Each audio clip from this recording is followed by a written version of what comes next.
This lesson is using the Piagetian framework for developing a preschool lesson.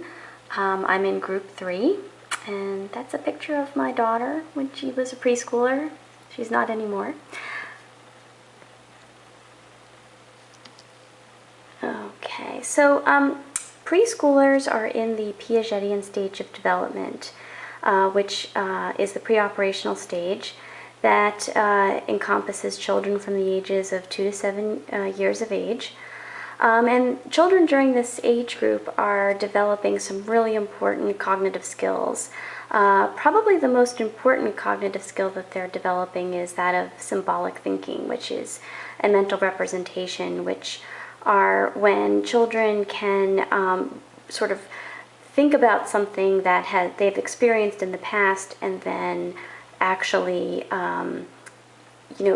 materialize that in their play or in their drawing. So this is a really important skill to continue to build in children during the preschool years. Children during this stage still continue to think fairly one-dimensionally about objects in their environment, so they tend to focus either on size or weight rather than kind of looking at all the different aspects of the object. Skills that are developed during the pre-operational stage are the foundation for concrete and later abstract reasoning. So the applications for Piaget that I'm going to focus on today are just a few. I mean, there are so many, but basically teachers should be encouraging significant dramatic play using non-representational objects, because if a child is using an object that is, like just a wooden box, they can make that into so many different things: a stove, a cradle, a house. Whereas if they have objects that are already so representational, it's difficult for them to really think of those objects as being much more than what they are. And also encouraging students to think about more than one object at a time. Exercises such as categorization and arranging shapes are helpful. Provide opportunities for problem solving with puzzles, and provide opportunities for children to relate previous experiences that they've had to current context. And I put here such as with a shared book reading experience, and that's actually what I'm going to focus on today for this lesson. What I'm doing for this lesson today is basically a book reading, and then after the book reading, or during the book reading, should the mood strike, children can sort of talk about some of their previous experiences with regard to the book.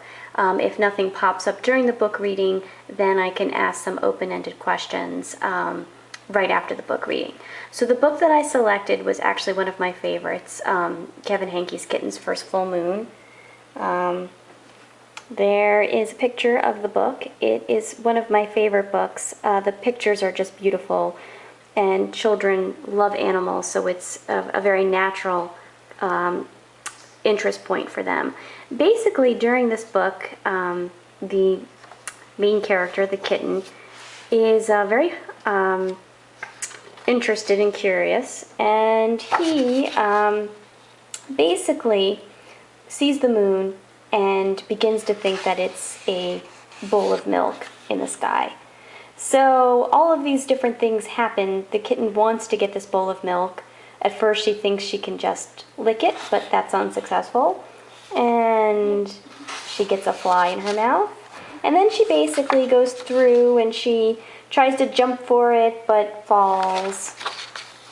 But she keeps persevering. And runs through the forest, still wants to get the bowl of milk. She climbs into a tree to try and reach it. She jumps into a lake because she sees the reflection in the lake of the moon. And then she's so frustrated and so tired and so hungry that she's really just kind of gives up and then goes back home.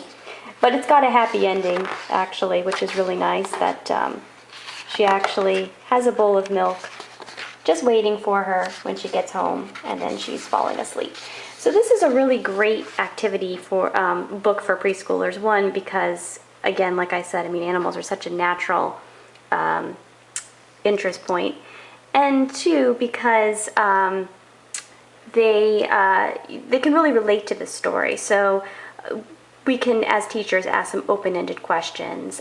Have you ever, felt like the kitten may have felt, wanted something, but then, were not able to get it? And this can hopefully spur some discussion about the issues, and some extension activities can also be developed as a result of this lesson that can also capitalize on Piagetian skill development, such as categorization. They can draw different animals, they can draw things that they're inspired by the book, so that would further mental representation. And there's a couple different directions that you could go with this reading in terms of other activities. And that's the end of my lesson.